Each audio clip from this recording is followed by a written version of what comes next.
Alors l'électronique est une science qui étudie un petit peu, en quelque sorte, parce qu'il y a pas mal de gens qui ignorent le déplacement des énergies dans un matériau. Donc, et les phénomènes qui encombrent.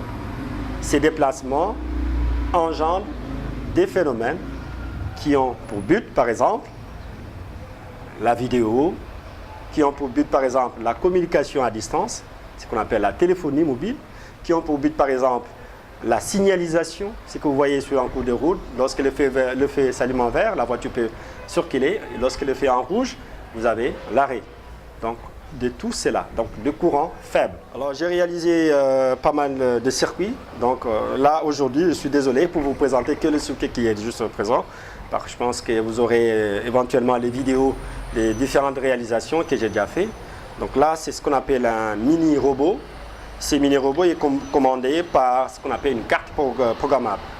Et cette carte est utilisée, ou encore appelée l'Arduino, est utilisée par pas mal de programmeurs, ce qu'on appelle des développeurs, pour les réalisations des fonctions.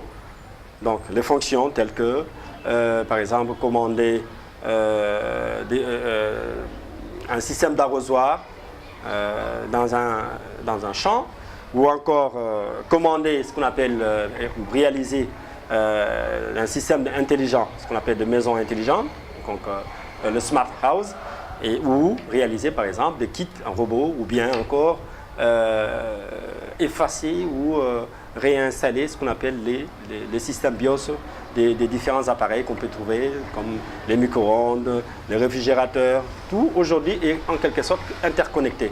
Et l'interconnexion demande à ce qu'il y ait ce qu'on appelle des micro-cartes électroniques.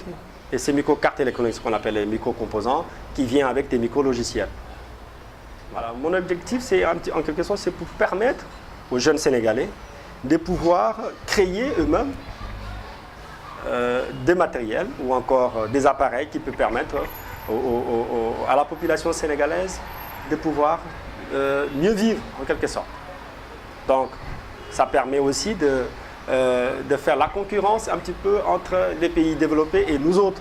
Nous savons déjà que notre pays est presque en voie de développement. Donc, pour permettre à ces étudiants d'avoir au moins ce même niveau intellectuel que les étudiants qu'on peut trouver par exemple en France, aux États-Unis, dans des pays industrialisés. Mais on dispose des ressources, les connaissances.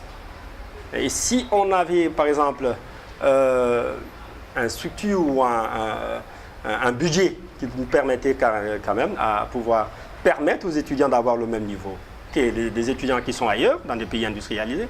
Donc il n'y aura pas de concurrence, en quelque sorte. Il n'y aura pas une certaine différence entre nous autres et ceux qui viennent par exemple des pays industrialisés. Mais je pense que nous sommes en train de faire le nécessaire pour que ces étudiants puissent avoir un certain niveau. Donc les notions qui sont données dans des pays étrangers, dans des pays industrialisés, c'est les mêmes notions que nous donnons aux étudiants qui sont ici au Sénégal. À ce moment-ci, j'ai, je dirais, une dizaine d'étudiants de certaines écoles. Je ne vais pas citer les écoles, peut-être pourra. Donc, j'ai des étudiants de Supinfo qui font maintenant la programmation. La station, c'est EDECA. Donc, il y a Abdoulaye Dramé, il fait partie d'un de mes étudiants que j'ai encadré en 3e année. Donc, en ce mois-ci, il a un projet aussi déjà qui est la réalisation d'une maison intelligente.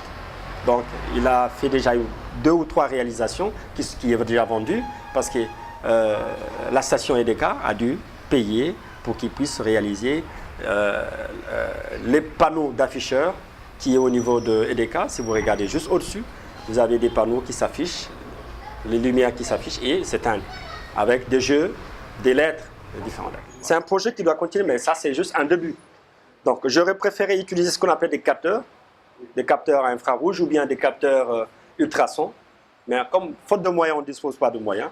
Donc je suis obligé de me rabattre avec ces connecteurs que vous voyez ici, qui permet à chaque fois qu'il y a un obstacle, il appuie sur un bouton, envoie une impulsion, et cette impulsion fait changer la direction du moteur et fait marche arrière pour tourner et continuer ça. Alors j'ai utilisé une carte Shield, et une carte Shield qui constitue deux microcontrôleurs, et ces microcontrôleurs permettent de contrôler par exemple les moteurs électriques que vous avez ici, et vous avez une carte Arduino, et dans cette carte Arduino que j'ai dû programmer que je fais ces codes que vous voyez là, où j'ai dit au moteur, sur le pin qui contrôle le moteur 1, la sortie, il doit avoir des signaux. Pin 1, vous avez pin 2, et en bas, j'ai donné un temps, un délai pour chaque pin de sortie, que lorsqu'il y a un signal qui quitte au niveau du bouton, ce qu'on appelle le switch, il doit s'arrêter automatiquement, ensuite faire marche arrière et tourner un angle de 60 degrés.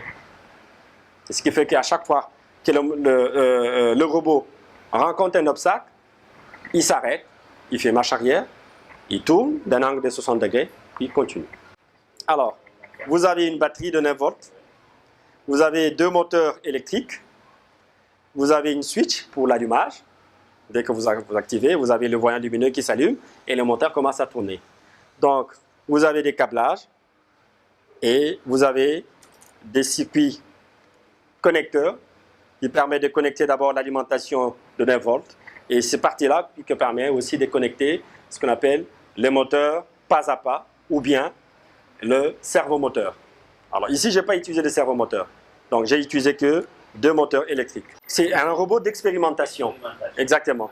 Pour montrer aux étudiants ou pour montrer à d'autres personnes qui sont intéressées qu'on a les compétences aussi au Sénégal, on a l'intelligence, mais c'est les moyens qui nous manquent. On peut réaliser des choses incroyables. Incroyables, je vous dis. Mais c'est faute de moyens. Donc, ce que j'attends du gouvernement sénégalais, de nous appuyer, nous, des